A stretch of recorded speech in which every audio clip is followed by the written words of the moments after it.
Bien, chers amis,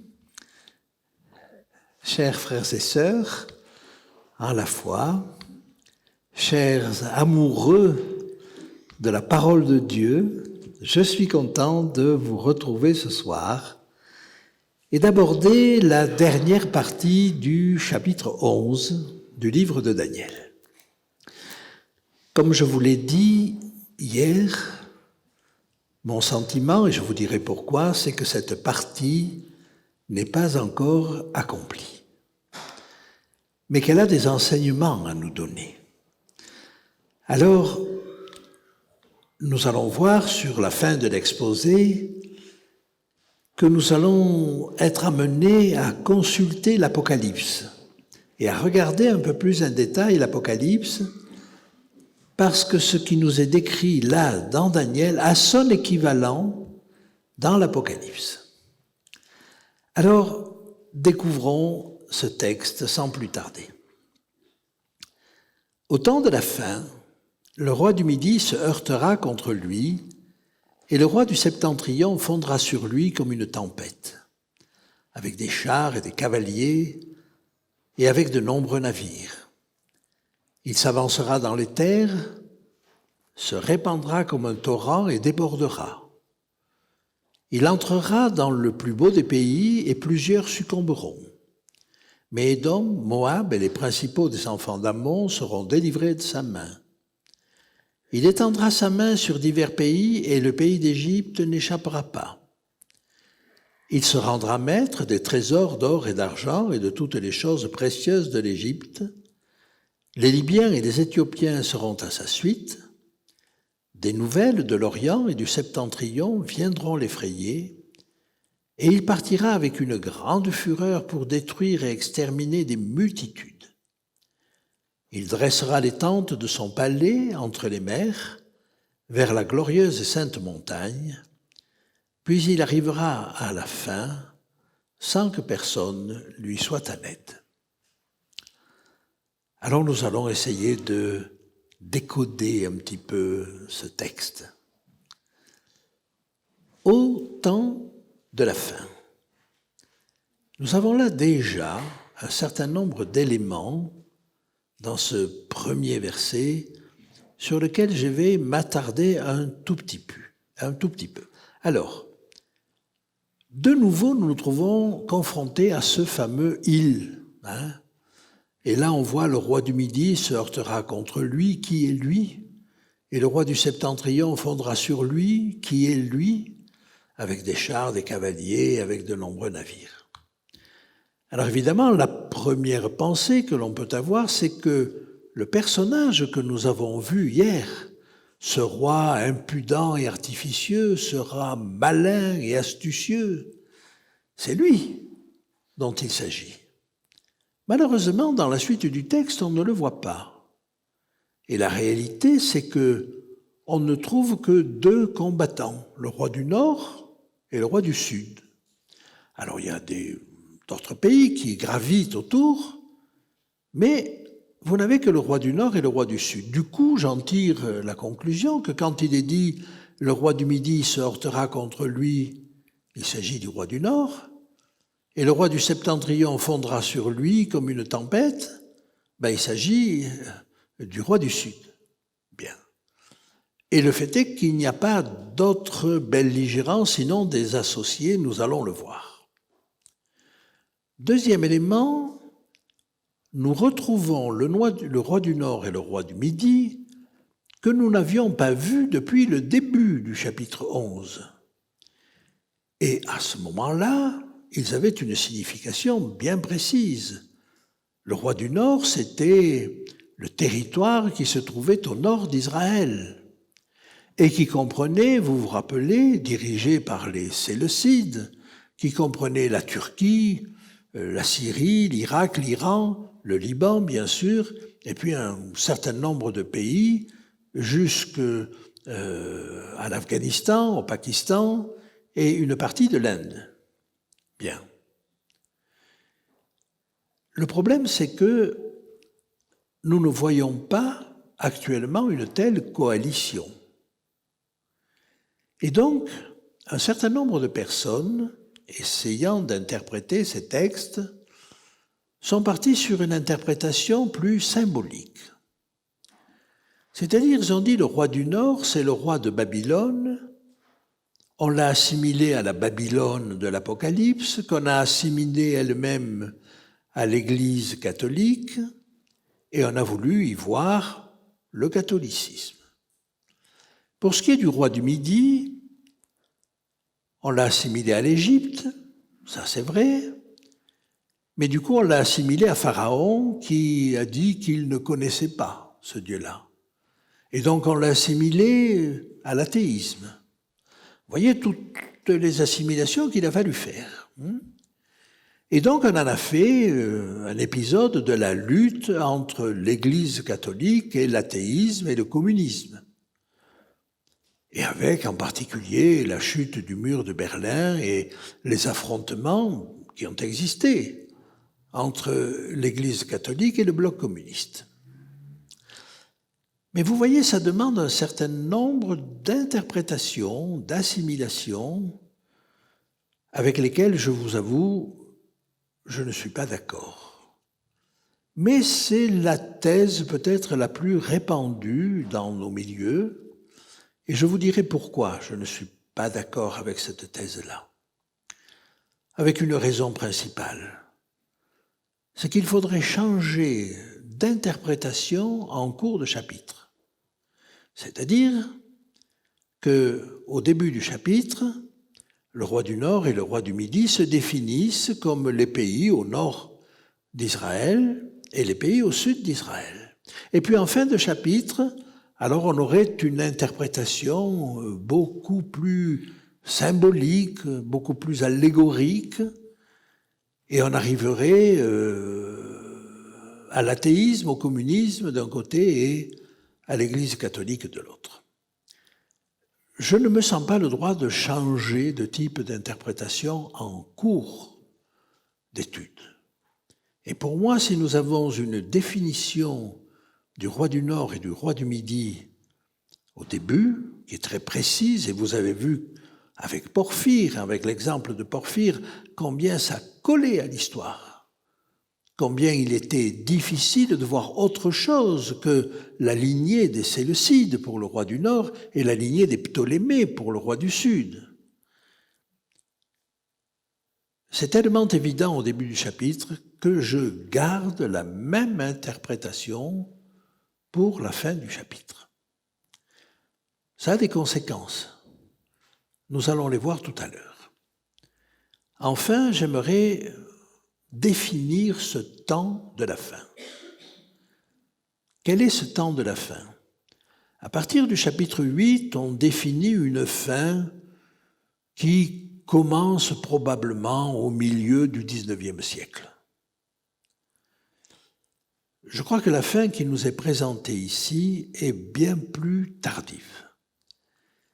Et je vais vous dire pourquoi. Il nous faut regarder, outre ce verset 40, il nous faut regarder le début du chapitre 12, mais qui est 6 versets plus loin. Chapitre 12, verset 1. Au temps de la fin, nous est-il dit, au verset 40, et au chapitre 12, 1, en ce temps-là, c'est-à-dire dans le même temps, dans la foulée, peu après. Et que se passe-t-il peu après?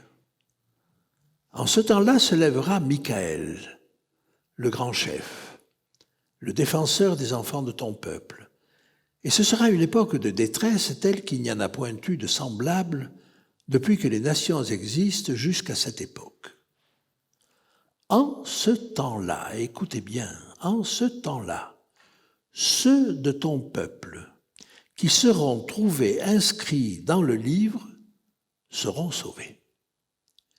Et ça, c'est une indication précieuse, parce qu'elle nous indique là que nous sommes à la fin du jugement de la maison de Dieu.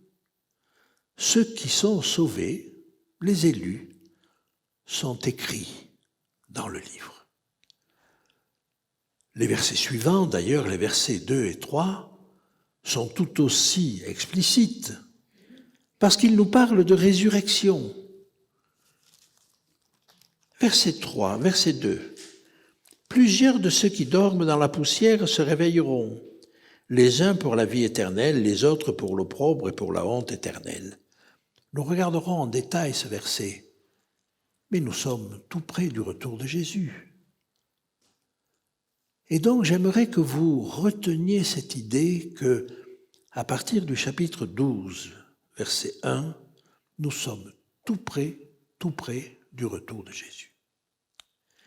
Et ce que nous avons là, la guerre qui nous est décrite là, des versets 40 à 45, se situe juste avant. Et vous comprenez pourquoi j'ai intitulé cet exposé « Le dernier jalon de l'histoire de l'humanité ». C'est le dernier événement marquant qui nous est décrit là, avant que Michael se lève et avant que le jugement ne soit fini. Alors j'aimerais avancer encore un petit peu, parce qu'un peu plus loin, on nous dit « En ce temps-là, ceux de ton peuple qui seront trouvés inscrits dans le livre seront sauvés. » Donc nous sommes bien dans ce temps-là, et c'est la fin du jugement. Or, dans l'Apocalypse, la fin du jugement nous est donnée, la fin du jugement de la maison de Dieu, nous est donnée par la 7e trompette. Alors peut-être que je bouscule l'ordre que vous avez l'habitude d'avoir, mais je vais vous le montrer. Voici ce que nous dit la 7e trompette.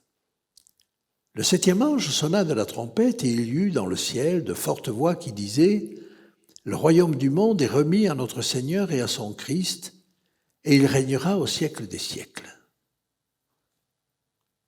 Tiens, le royaume du monde est remis à notre Seigneur et à son Christ. Vous êtes-vous interrogé pour savoir quand le royaume du monde est remis à notre Seigneur et à son Christ? Et au fond, quel est le royaume du monde? C'est le royaume des cieux. C'est le royaume des élus.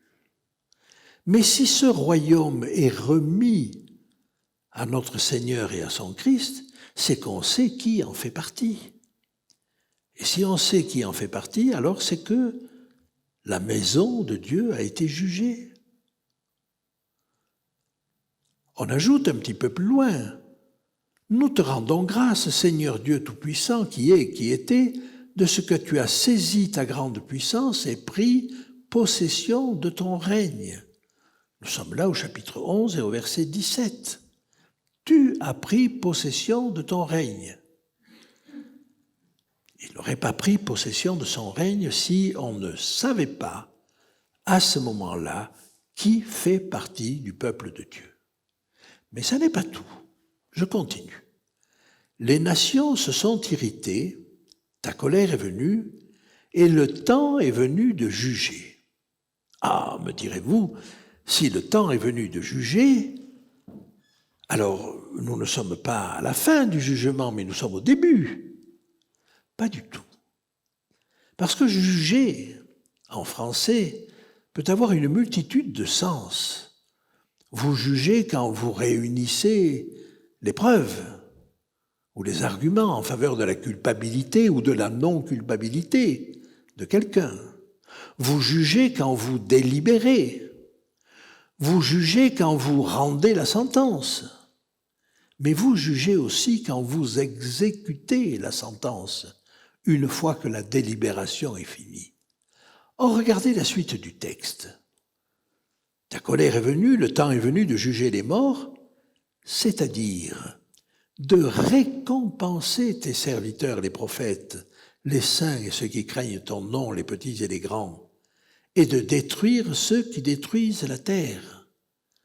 Le moment est venu de la rétribution. Mais si c'est le moment de la rétribution, c'est que le jugement, délibération et jusqu'à la sentence est déjà accompli. Et par conséquent, une fois de plus, le texte nous indique bien que nous sommes à la fin du jugement de la maison de Dieu. Mais ça n'est pas tout. Si je vais au verset 19, il nous est dit « Et le temple de Dieu dans le ciel fut ouvert, et l'arche de son alliance apparut dans son temple. » Si l'arche de l'alliance apparaît, c'est que le voile de séparation entre le lieu saint et le lieu très saint s'écarte. Alors si je vous pose la question, dans le sanctuaire terrestre, là nous sommes dans le sanctuaire céleste, mais dans le sanctuaire terrestre, quand ce rideau s'est-il écarté? Eh bien, il s'est écarté à la mort de Jésus. Et vous savez que c'est une main céleste qui l'a déchiré, puisqu'il s'est déchiré du haut en bas. Le texte est très précis. Que voulait dire cette déchirure? Si vous allez dans l'Épître aux Hébreux, l'auteur y voit une ouverture directe vers le Père. Et ça n'est pas faux, c'est vrai. Mais il y a une autre signification. C'est la fin du service dans le sanctuaire terrestre. Parce que Christ, le sacrifice ultime, le sacrifice par excellence est arrivé, et que plus aucun autre sacrifice dans ce sanctuaire terrestre n'a de mise, n'a de sens, n'a de signification. Bien sûr, nous sommes en l'an 31 et les Juifs vont encore offrir des sacrifices jusqu'en l'an 70, à la chute de Jérusalem, et quand le temple sera brûlé avec la ville. Mais ces sacrifices n'ont plus de sens. Le sacrifice par excellence a été offert. Ce que je suis en train de vous dire, c'est que dans ce sanctuaire terrestre, la déchirure du voile, le fait de voir dans le lieu saint, le lieu très saint, depuis le lieu saint, signifie la fin du service. Oh, un petit détail. Quand cette déchirure a eu lieu, on n'a pas vu l'arche parce qu'elle n'y était plus depuis longtemps. Il semble qu'elle avait été cachée du temps de Jérémie, et d'ailleurs sur le frontispice de l'Arc de Triomphe, où on voit la prise des objets de culte juifs, on voit le chandelier, mais on ne voit pas l'Arche de l'Alliance. Donc, si vous voulez, ce que je suis en train de vous dire, c'est que ce qui nous est décrit là, à la 7e trompette, c'est la fin du service dans le sanctuaire céleste. Nous sommes dans le sanctuaire céleste. Ce voile s'ouvre, on peut voir l'arche, mais du coup, le service est fini. Si le service est fini, alors ça veut dire que plus personne ne va passer du lieu saint vers le lieu très saint. Plus personne, d'ailleurs, on le voit un peu plus loin, ne va rentrer dans ce sanctuaire parce qu'il est rempli de fumée. Et donc, le service est fini. Le jugement de la maison de Dieu est terminé. Alors me direz-vous, mais est-ce que ça n'est pas au moment où Jésus revient que ça se passe? Eh bien non, pas tout à fait. Il y a encore un temps. Et ce temps, c'est le temps des coupes. En effet, regardez, il a le temps de la colère est venu. Cette 7e trompette, elle nous amène jusqu'au seuil de ce qu'on appelle la colère. Oh, je ne crois pas qu'il faille comprendre la colère de Dieu comme une perte de contrôle de la part de Dieu, certainement pas. Mais on pourrait plutôt définir la colère de Dieu comme le moment où, ayant tout fait, tout tenté, tout essayé, tout mis en œuvre pour sauver l'homme, il finit par l'abandonner aux conséquences de ses propres actes. C'est ça, la colère de Dieu. Je n'ai pas le temps de vous le montrer par les textes, mais on peut le voir. Alors, on est au seuil de la colère. Quand cette colère va-t-elle s'accomplir? Eh bien, il nous faut aller aux coupes. Chapitre 15, verset 1er. « Puis je vis dans le ciel notre signe grand et admirable, 7 anges qui tenaient 7 fléaux, les derniers, car par eux s'accomplit la colère de Dieu. » Et si je vais à la fin du chapitre, « Et le temple fut rempli de fumée à cause de la gloire de Dieu et de sa puissance, et personne ne pouvait entrer dans le temple jusqu'à ce que les 7 fléaux des 7 anges furent accomplis. » Et donc vous voyez, la guerre décrite à la fin du chapitre 11 de Daniel se situe immédiatement avant la remise du royaume à Christ et à son Père. C'est ce que l'on appelle en général la fin du temps de grâce. Et j'ai en horreur cette expression. Pardonnez-moi, mais pour moi, il n'y a pas de fin à la grâce de Dieu. Le temps de grâce, la fin du temps de grâce n'existe pas.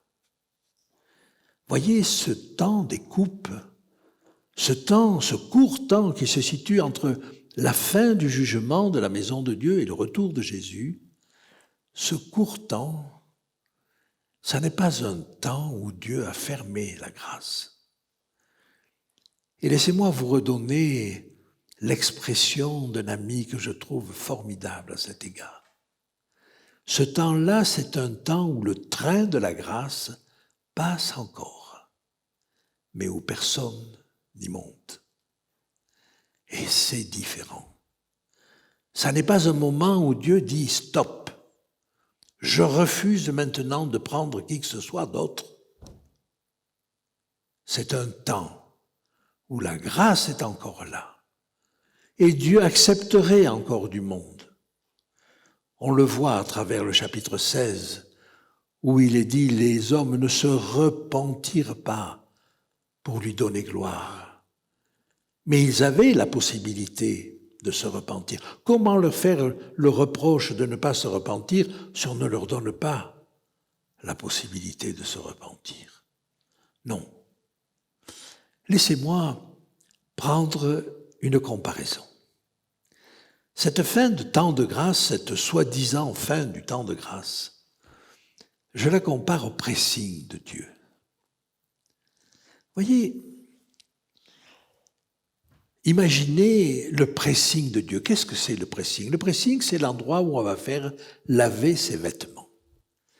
Eh bien, chaque soir, quand vous vous agenouillez, que vous demandez pardon de tout ce qui n'a pas été dans votre vie, dans ce jour, vous allez au pressing de Dieu. Et Dieu est toujours prêt à pardonner. Et imaginez qu'un jour, vous alliez au pressing de Dieu et puis vous voyez une affiche, ah, terminé. Le pressing est fermé. Ce serait épouvantable. Et je trouve que ça donne de Dieu une image terrible et fausse. Alors, qu'est-ce qui s'est passé? Eh bien, voyez, le pressing de Dieu un jour va fermer, oui. Mais pourquoi va-t-il fermer? Il va fermer parce qu'un jour, ceux qui sont des disciples de Jésus auront été jusqu'au bout de leur démarche avec Dieu. C'est ce qui est dit au chapitre 14. Les raisins, non pas les raisins, le blé de la terre, la moisson est mûre. Ils sont allés jusqu'au bout de leur démarche avec Dieu. Et ils ne pêchent plus. Et ils n'ont plus besoin d'aller au pressing. Et puis vous en avez d'autres qui, eux, sont allés jusqu'au bout de leur démarche dans le mal. Ils ont des habits crasseux. mais c'est surtout pas eux qui viendront les faire laver au pressing de Dieu. Et alors le pressing de Dieu va fermer, non pas parce que Dieu arrête d'offrir sa grâce, mais parce que plus personne n'a besoin de cette grâce, du moins pour laver ses vêtements. Par contre, les élus auront toujours et jusqu'au bout besoin de la grâce de Dieu. Alors voilà, j'ai fait cette petite diversion, si j'ose dire, parce que je tiens à dire, haut et fort, et je suis prêt à en débattre avec vous, que la grâce de Dieu n'a pas de fin. Le pressing de Dieu un jour fermera, oui, mais la grâce de Dieu n'a pas de fin. Alors laissez-moi encore avancer maintenant et aller vers ce dernier jalon de l'histoire de l'humanité. Au temps de la fin, le roi du Midi se heurtera contre lui et le roi du Septentrion fondra sur lui comme une tempête. Il, on l'a dit, ne représente pas le roi des versets 36 à 39, ce roi qui se place au-dessus de tous les dieux, mais nous gardons la même interprétation qu'au début du chapitre 11. Alors, voyons un petit peu qui sont les protagonistes de cette guerre. Vous avez, chemin faisant, 5 groupes de pays qui vous sont décrits. Premier groupe, c'est le roi du Nord. Alors, le roi du Nord, il comprend la Syrie, la Turquie, l'Irak, l'Iran, éventuellement le Liban, mais qui pèse pas très très lourd dans la balance, qui est presque une extension de la Syrie en ce moment, mais enfin, il essaie d'émerger et on essaie de le faire émerger. Éventuellement, le roi du Nord, ça comprend aussi la Géorgie, l'Arménie, l'Azerbaïdjan, c'est-à-dire les pays qui se trouvent entre la mer Noire et la mer Caspienne, l'Afghanistan, le Pakistan, et puis les pays d'Asie centrale comme le Turkménistan, le Tadjikistan, l'Ouzbékistan, le Kirghizistan, peut-être même le Kazakhstan, mais c'est un très grand pays, le Kazakhstan. Alors je vous montre là-dessus ces pays. Les 4 pays principaux, vous les avez ici, avec la Turquie, la Syrie, l'Irak et l'Iran. Vous verrez pourquoi j'en fais les 4 pays principaux. Mais on peut imaginer qu'il y a la Géorgie, qu'il y a ces pays qui sont entre la mer Noire et la mer Caspienne. Bien. Et puis on peut penser à tout. Alors il peut penser que ça va jusqu'à l'Afghanistan, au Pakistan, et ici vous avez l'Inde. Mais on peut penser à ces pays d'Asie centrale que sont le Turkménistan, le Tadjikistan, l'Ouzbékistan et le Kirghizistan. Le petit bout que vous voyez ici, là, c'est déjà la Chine. La Chine est tout près de là. Voilà. Et puis, voilà un petit peu ce que peut être le roi du Nord. Donc, vous voyez un immense territoire. Voilà le premier protagoniste. Cela suppose que ces pays, ou au moins les 4 pays dont je parle, vont se regrouper. Est-ce que ça vous paraît extrêmement impossible que ces pays se réunissent? Est-ce qu'il n'y a pas la tentative de refaire un califat qui regroupe tous ces pays? Jamais on n'en a été aussi près. Maintenant, passons au deuxième protagoniste. Les alliés du roi du Nord. Alors le texte nous dit, il se rendra maître des trésors d'or et d'argent et de toutes les choses précieuses de l'Égypte. Les Libyens et les Éthiopiens seront à sa suite. Donc vous avez Put dans certaines traductions, puisqu'on n'a pas traduit, c'est Put, c'est la Libye, et Cush, c'est l'Éthiopie. Maintenant, peut-être que l'Éthiopie occupait un territoire un petit peu plus vaste que l'Éthiopie actuelle. Mais peu importe, voyons sur une carte. Sur une carte, vous avez là la Libye et vous avez là l'Éthiopie. mais la Somalie n'est pas loin, l'Érythrée n'est pas loin. Bon. Et peut-être un certain nombre d'autres pays, jusqu'au Kenya, qui sont peuplés de Cushites en partie. Voilà comment se situent les alliés du roi du Nord. Je continue. Troisième groupe de pays, les pays conquis. Alors le premier à être envahi, vous l'avez noté, et peut-être que ça vous paraît impossible, mais c'est le plus beau des pays. C'est Israël. Ah, ça vous paraît impossible. Mes amis, si un jour aussi impossible que ça vous paraisse, vous voyez qu'Israël est envahi par les pays qui sont au nord de lui, pensez que la prophétie de Daniel est probablement en train de s'accomplir. Et plus ça vous paraît impossible maintenant, plus la chose sera remarquable si elle se produit dans le futur. Oh, vous me direz, les États-Unis n'abandonneront jamais Israël. Oui, à l'heure actuelle, c'est probablement vrai. Mais on voit tellement de situations se retourner maintenant. Alors le verset 41 nous dit « Il entrera dans le plus beau des pays, plusieurs succomberont, mais Édom, Moab et les principaux des enfants d'Ammon seront délivrés de sa main. Il étendra sa main sur divers pays, et le pays d'Égypte n'échappera pas. » Donc le second qui est envahi, c'est l'Égypte. Et effectivement, pour aller en Égypte, il faut passer par Israël. C'est toujours la même chose. Regardons. Vous avez Israël ici. Vous avez l'Égypte ici. Si ces pays au nord d'Israël, Turquie, la Syrie, l'Irak, l'Iran, veulent envahir l'Égypte, eh bien, il leur faut passer par Israël. Oh, bien sûr, ils pourraient passer par l'Arabie Saoudite, ils pourraient passer par la Jordanie, mais ce sont des déserts. C'est pas commode. Chaque fois qu'il y a eu des invasions dans le passé, on est toujours passé par le croissant fertile. Et le croissant fertile, ça part de la Mésopotamie qui est là, et puis on rejoint le bord de la Méditerranée qui est fertile. C'est très rare de passer par là. Je continue. Quatrièmement, vous avez un pays qui échappe à la conquête.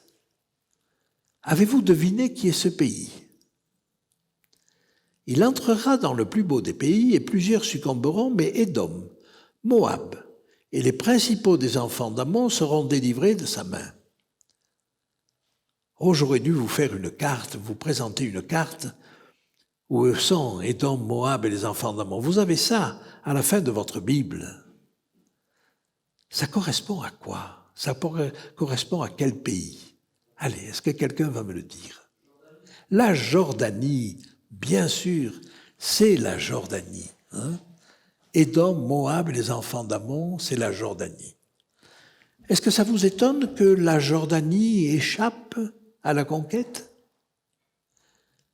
La Jordanie, pardonnez-moi, mais c'est la Suisse du Moyen-Orient qui cherche à n'avoir de conflit avec personne, qui cherche à ne rentrer dans aucune association, qui cherche à garder ses distances vis-à-vis de tout le monde. C'est la Suisse du Moyen-Orient. Et s'il y a un pays qui a évité la Deuxième Guerre mondiale, c'est bien la Suisse.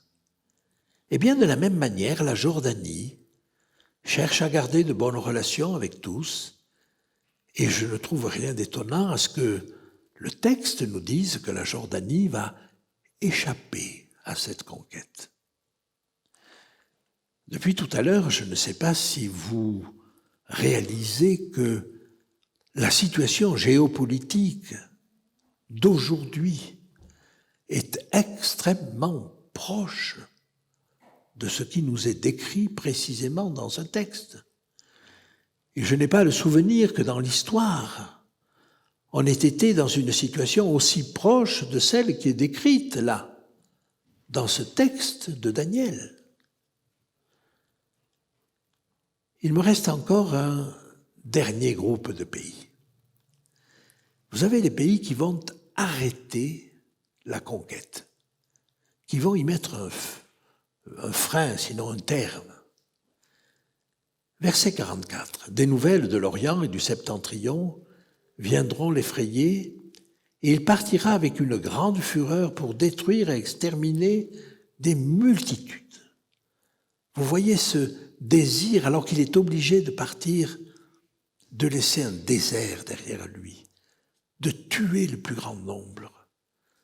Est-ce que ça vous dit quelque chose, cette idée, cette pensée de détruire le plus grand nombre?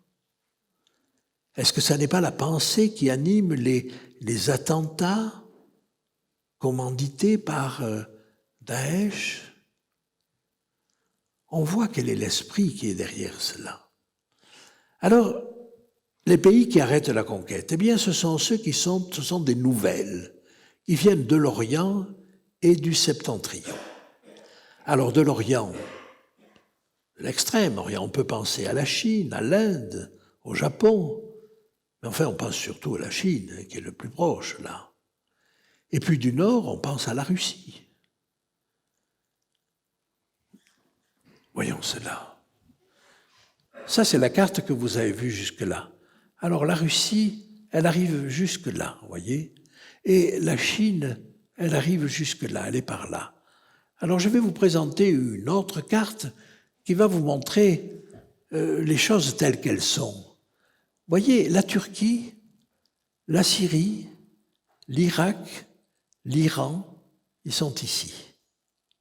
Ils vont attaquer et passer Israël. Puis ils arrivent en Égypte, dont vous le voyez comme bord. Les nouvelles qui viennent du Nord, c'est le roi du Nord, mais qu'est-ce qui se trouve au nord du roi du Nord? Ben, on n'a pas 36 solutions, hein. C'est la Russie. Et qu'est-ce qui se trouve à l'est de ce Moyen-Orient? Gros bloc, c'est la Chine. Peut-être l'Inde, bon. Peut-être le Japon, peut-être.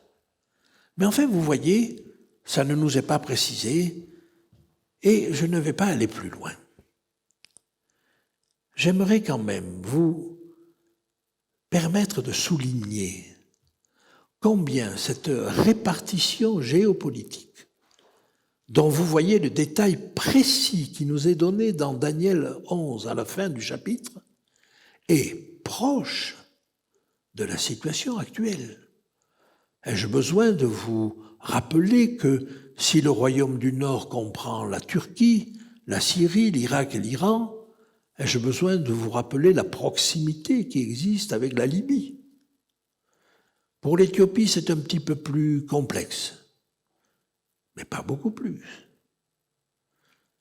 Bref, je n'insiste pas, mais voyez, on est très proche.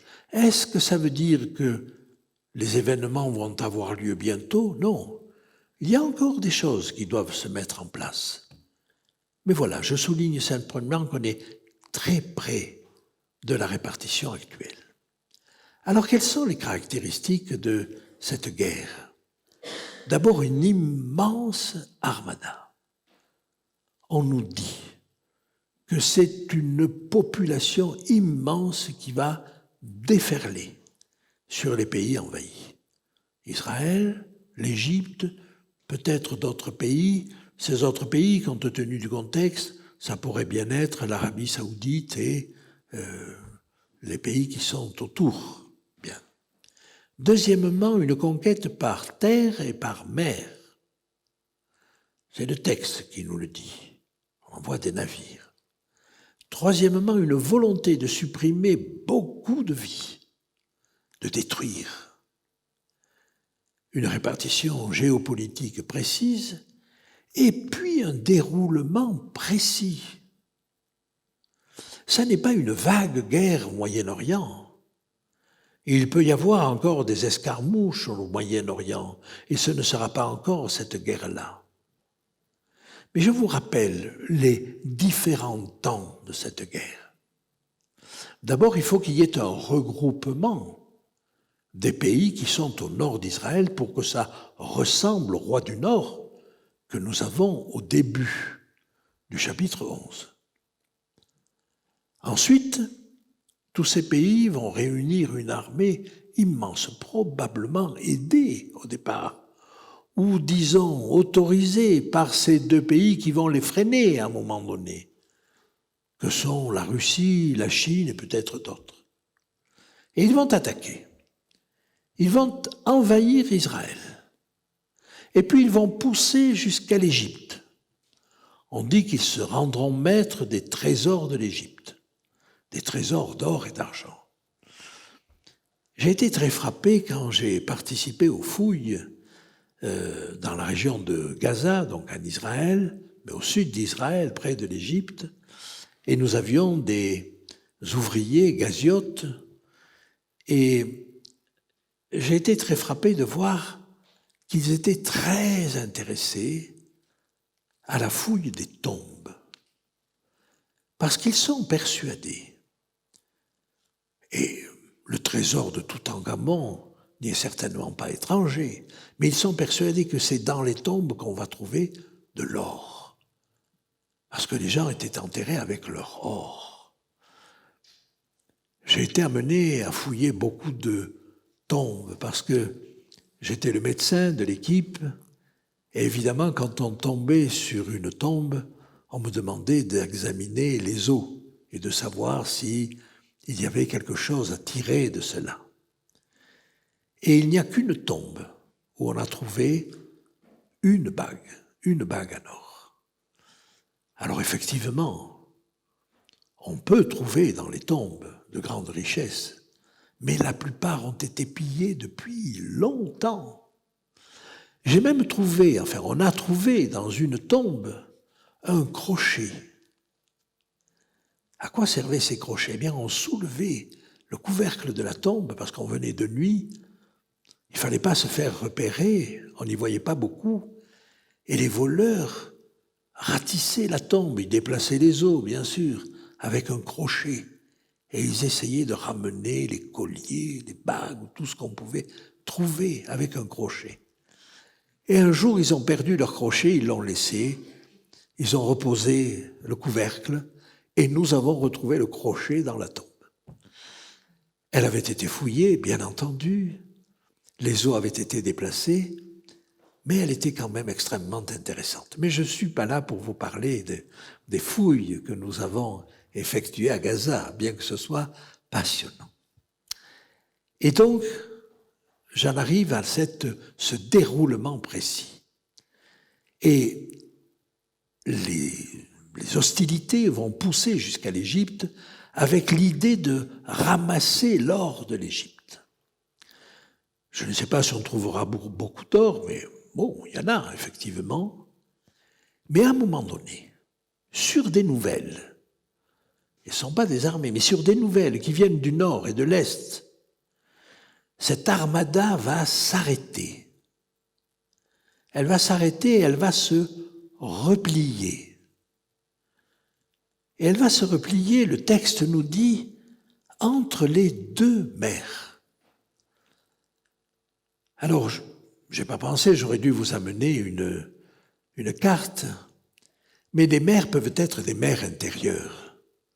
Le lac de Galilée, ce que nous appelons le lac de Galilée, est considéré comme une mer. C'était la mer de Galilée. La deuxième mer intérieure, c'est la mer Morte. Et la troisième, c'est la mer Méditerranée. Alors, entre les deux mers, parmi ces trois-là, si c'est entre la mer de Galilée et la mer Morte, c'est la vallée du Jourdain. C'est pas mauvais pour y séjourner, pour une armée. Si c'est entre la mer de Galilée et la mer Méditerranée, alors vous avez une vallée, la vallée de Jizréel, la vallée de Megiddo, qui est au nord du pays et qui est un lieu de passage habituel pour les armées. C'est encore possible. Mais entre la mer Morte et la mer Méditerranée, c'est la région de Jérusalem. Et ça, c'est montagneux. Et pourtant, le texte nous dit que c'est vers la sainte montagne. Et il est donc possible que ce soit là. Je vous relis le texte. Des nouvelles de l'Orient et du Septentrion viendront l'effrayer, il partira avec une grande fureur pour détruire et exterminer des multitudes. Il dressera les tentes de son palais entre les mers, vers la glorieuse et sainte montagne, puis il arrivera à la fin sans que personne lui soit à l'aide. C'est-à-dire que cette immense armada qui fera trembler le monde, qui va faire une chose qui nous paraît impossible aujourd'hui, d'envahir Israël, d'envahir l'Égypte. Au passage, l'Égypte est certainement, de tous les pays arabes, celui qui est le moins en conflit avec Israël. Je ne rentre pas dans les détails, mais si vous avez suivi l'actualité, c'est le cas. Et alors même qu'il y avait des troubles en Égypte, l'armée a toujours affirmé qu'elle ne rompait pas ses liens avec Israël. Et par conséquent, nous avons là un déroulement extrêmement précis. On ne peut pas confondre cette guerre avec n'importe quelle autre guerre. Mais mes amis, si vous voyez un jour les choses commencer à se dérouler comme cela, je pense que vous penserez à Daniel à ce moment-là.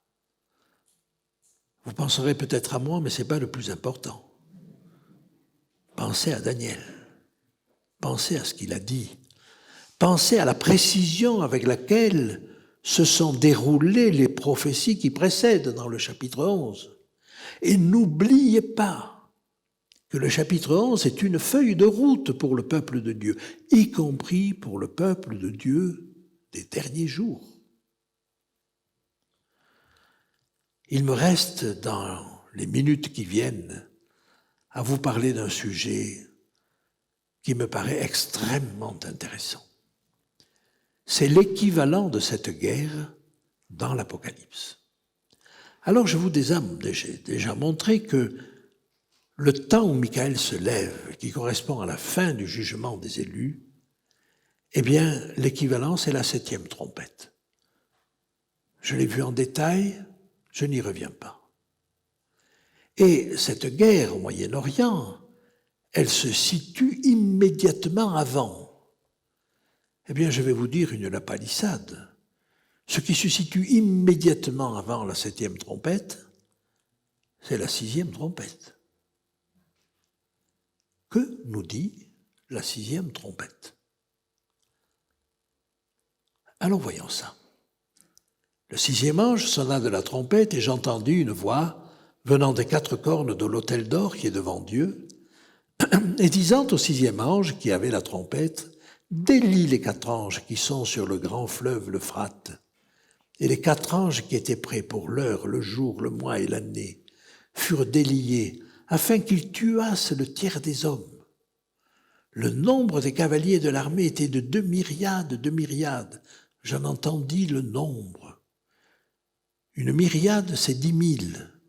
Une myriade de myriades, c'est 100 millions. 2 myriades de myriades, c'est 200 millions.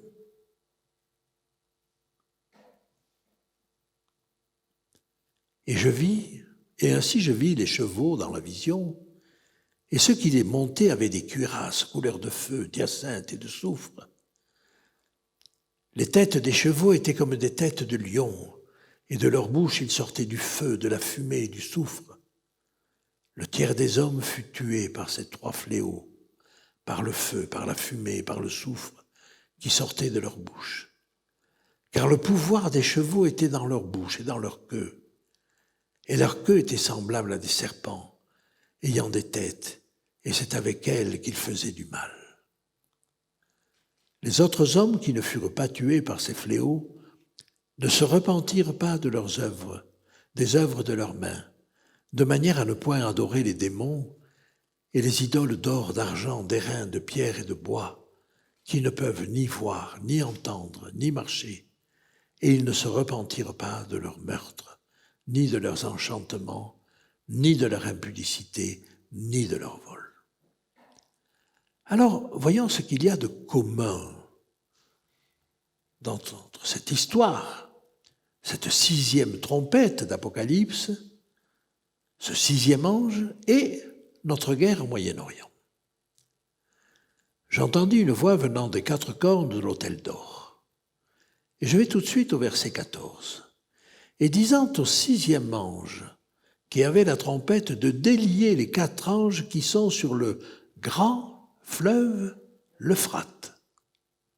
Oh, on peut donner à l'Euphrate un sens symbolique. Mais vous savez, plus j'avance dans l'étude de l'Apocalypse et du livre de Daniel, plus j'adopte une interprétation directe, le plus directe possible. Laissez-moi vous montrer le trajet de l'Euphrate. Il démarre en Turquie, il passe en Syrie, il passe en Irak, là il se joint au Tigre, et la dernière partie commune au Tigre et à l'Euphrate, c'est le Tchad el-Arabe, et ce Tchad el-Arabe sert de frontière entre l'Irak et l'Iran, de sorte que l'Euphrate baigne 4 pays, la Turquie, la Syrie, l'Irak et l'Iran. Convenez que nous sommes très près du royaume du Nord, non pas dans sa période la plus étendue, mais du temps d'Antiochus Épiphane, par exemple. Bien, quand même des ressemblances. Et puis, ils étaient prêts, les 4 anges étaient prêts pour l'heure, le jour, le mois et l'année. Alors vous savez sans doute qu'on a ajouté un an, 360 jours, un mois, 30 jours, ça fait 390, un jour, ça fait 391, et puis une heure. Et une heure, ça fait à peu près un 24e de jour, c'est-à-dire un demi-mois, 15 jours. Est-ce que vous m'en voudrez si je vous dis que je ne suis pas d'accord avec cela? Parce que ce qui nous est décrit là, ce n'est pas une durée, c'est un moment précis. Les 4 anges étaient prêts pour l'heure, le jour, le mois et l'année. Et à ce moment-là, ils furent déliés pour qu'ils tuassent le tiers des hommes. Vous notez au passage le carnage qui est là. Et vous retrouvez le carnage que l'on trouvait dans le texte de Daniel. Laissez-moi vous rappeler juste une petite chose. Dans la guerre du Golfe, qui n'est pas si loin, vous rappelez-vous qu'il y avait un ultimatum qui expirait le mardi 15 janvier 1991 à minuit? Vous avez l'heure, le jour, 15 janvier, le mois et l'année. Il est très probable que cette guerre... Je ne suis pas en train de vous dire que la guerre du Golfe nous est décrite là. Je suis en train de vous dire que l'idée est celle d'un ultimatum qui arrive à un moment précis et qui fait qu'à ce moment-là, toutes les armées sont lâchées pour commencer le combat. Il me reste quelques secondes. On pourrait donner d'autres textes parallèles, je ne vais pas le faire. Et je vais détailler un petit peu la chronologie des trompettes parce que ça va nous permettre de comprendre la chronologie de Daniel.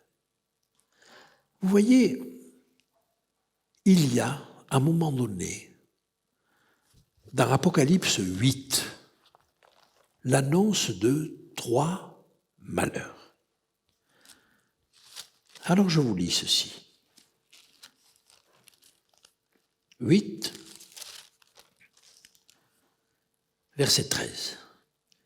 Je regardai et j'entendis un aigle qui volait au milieu du ciel, disant d'une voix forte, « Malheur, malheur, malheur aux habitants de la terre, à cause des autres sons de la trompette des 3 anges qui vont sonner. » 4 trompettes ont déjà sonné, il en reste 3. Le cinquième ange sonna de la trompette. Chapitre 9, verset 1. Je vais à la fin de l'épisode, et au verset 12, on nous dit « Le premier malheur est passé. Voici, il vient encore 2 malheurs après cela. » C'est-à-dire que la 5e trompette n'est autre que le premier malheur. Le 6e ange sonna de la trompette, chapitre 9, verset 13. C'est la 6e trompette. C'est cette guerre. C'est cette guerre où vont être déliés les 4 anges qui sont liés sur l'Euphrate. Et puis, quand nous arrivons à la fin de l'épisode, nous ne trouvons pas la petite phrase « le 2e malheur est passé ». Ah. Alors vous avez le chapitre 10. Le chapitre 10, c'est l'épisode du petit livre ouvert. Bon. Puis vous allez au début du chapitre 11. C'est l'épisode des 2 témoins. Et ce n'est qu'au verset 14, juste avant la 7e trompette, qu'on nous dit « Le second malheur est passé, voici le 3e malheur vient bientôt ». Vous rendez-vous compte de l'importance pour comprendre la chronologie de cet épisode-là? C'est-à-dire que ce qu'on nous a décrit avec le petit livre, les 2 témoins, c'est ce qui se passe dans le même temps que cette guerre, où on a délié les 4 anges. On nous dit le 2e malheur est passé, non pas à la fin de l'épisode, mais on nous dit le 2e malheur est passé après qu'on nous ait parlé du petit livre ouvert et des 2 témoins. Pourquoi? Parce qu'en réalité, le petit livre ouvert et les 2 témoins, ils nous parlent de ce que fait le peuple de Dieu pendant cette guerre. Dites-vous que c'est le dernier épisode, c'est le dernier jalon de l'histoire. Le peuple de Dieu va-t-il rester inactif? Au contraire. Au contraire. Alors, je reprends sous la forme d'un schéma ce que je vous ai dit. On annonce le premier malheur, c'est la 5e trompette. Puis on nous dit le premier malheur est passé. Et le 2e malheur, on annonce les 2 autres malheurs. Puis arrive la 6e trompette, celle dont on a un petit peu parlé, qui est très meurtrière, qui est très violente. Et puis on nous parle du petit livre ouvert et des 2 témoins. Et ce n'est qu'à l'issue de cela qu'on nous dit le 2e malheur est passé. Parce qu'en réalité, la 6e trompette, le petit livre et les 2 témoins font partie d'un même ensemble. Après, on nous dit que le 3e malheur est là, c'est la 7e trompette. La 7e trompette, on l'a vu, c'est le moment où le royaume des cieux, est remis à Dieu et à son Christ. C'est pas un malheur, ça. Sauf qu'on nous dit, le temps de la colère est venu. Dieu va mettre à part son peuple. Mais les hommes qui ont lutté avec acharnement contre Dieu et contre son peuple, ceux-là vont voir les conséquences. Et il est dit que c'est eux qui détruisent la terre. Vous savez, au retour de Jésus, Dieu n'a pas besoin de travailler beaucoup pour détruire la terre. Les hommes vont s'en charger très bien et très vite. Ils s'en chargent tellement vite qu'il est dit au chapitre 7 d'Apocalypse que Dieu retient les vents. Et un des messages que j'aimerais vous laisser, c'est que toutes ces violences que nous voyons dans le livre de Daniel ou le livre de l'Apocalypse, ça n'est pas Dieu qui en est l'auteur. Ce sont ceux qui détruisent la terre. Dieu retient les vents. Et donc cette 6e trompette, vous voyez, c'est aussi l'épisode qui nous est décrit à la fin du chapitre 11. Et la 7e trompette, c'est quand Michael se lève Après, bien c'est les 7 coupes. Les 7 coupes, c'est l'agonie de la terre. Ça va durer quelques semaines, quelques mois, c'est très peu. Et puis on arrive à la 7e coupe où ça n'est fait. Et enfin au moment où Jésus revient. Alors, une fois que j'ai parlé de cela, je vous montre les liens qu'il y a entre la prophétie de Daniel 11 et la prophétie de la 6e trompette. On voit des événements qui se passent juste avant la fin du service, juste avant la fin du jugement. On y voit de nombreux combattants, on y voit de nombreux morts. C'est au Moyen-Orient. L'Euphrate dans l'Apocalypse et le roi du Nord dans Daniel recouvrent à peu près la même entité. Et alors, dernier point qui sera développé demain. Vous avez un addendum, vous avez un supplément dans le livre de Daniel. Je vous en parlerai demain. Mais vous avez un supplément dans le livre de l'Apocalypse. On nous décrit la 6e trompette et la guerre, mais on ne nous dit pas que le 2e malheur est fini, parce qu'il y a un supplément. C'est le petit livre ouvert, c'est les 2 témoins. On est en train de nous expliquer ce que va être le rôle du peuple de Dieu pendant ce temps, des tout derniers messages qu'il va donner. Il y a vraiment beaucoup de parallèles et beaucoup d'autres que vous découvrirez demain. Mes amis, cette prophétie, elle est pour nous aujourd'hui. Et je ne veux pas vous dire qu'elle est proche. Je ne sais pas si elle est pour dans 5 ans, dans 10 ans, dans 20 ans. Je ne peux pas vous le dire. Je suis incapable de vous le dire et je vous le confirmerai demain. Mais par contre, elle est précise, comme les autres prophéties du chapitre 11. Elle est précise à la fois dans les personnages qui l'animent, mais dans le déroulement qui lui est accordé. Et elle aboutit à quoi? Elle aboutit à un effondrement de ses agresseurs. Est-ce que l'islam ne fait pas trembler beaucoup de monde actuellement? Est-ce que Daesh n'a pas fait trembler beaucoup de monde et ne fait pas encore peur maintenant? Il nous fera encore plus peur dans les années qui viennent. Mais ce que nous dit le texte, c'est que toute cette armada, toute cette puissance mise au service de la destruction va vers un effondrement, mais vers un effondrement sans que personne en soit la cause et sans que personne vienne les aider. Voilà ce qui nous est dit. Alors je vous invite demain, si vous le voulez bien, à découvrir ce que sera le rôle du peuple de Dieu pendant ce temps. Et je vous remercie de votre attention.